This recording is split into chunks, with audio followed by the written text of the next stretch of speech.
Hello guys, tuturuan ko kayong mag-change to coins. Yung points gagawing coins using by USDT payment method. Click nyo tong coins. Yan, coins. Ito yung top up. Dito tayo sa recharge. Pipiliin natin yung USDT. Ayan, sa recharge ratio, ayan, pag $10, 9,900. So, pag pinalit mo yung 100 points mo, magiging 99 coins, 99k coins.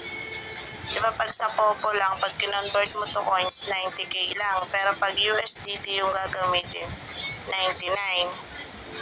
Ganito lang. Copy nyo tong link na nasa baba. Ito, tong contact address. Copy. Yan, copy nyo. Tapos, balik ulit kayo dun sa points. Ito. Ayan. Withdraw now. Ito, papalitan mo tong payment method mo. GCash yan, diba? Gagawin mong USDT. Ito. Yung password. 113.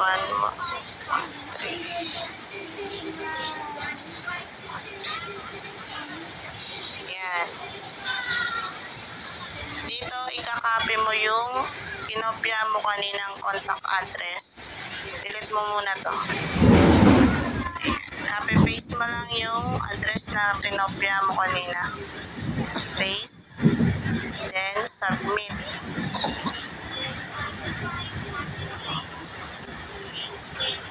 Yan. Tapos, withdraw now. Confirm.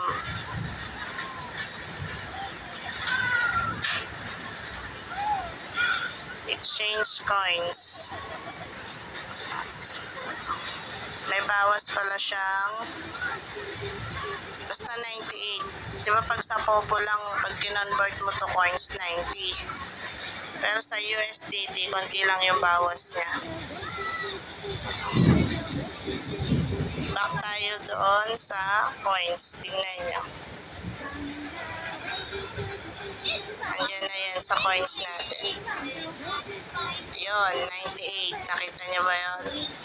Points by using USDT 98. Ganun lang po. Pag sa Popo, pag change mo sa coins, 90 lang. Pero pag USDT, ayan, pwede ka pa magpa-VIP. Thank you, ganun lang.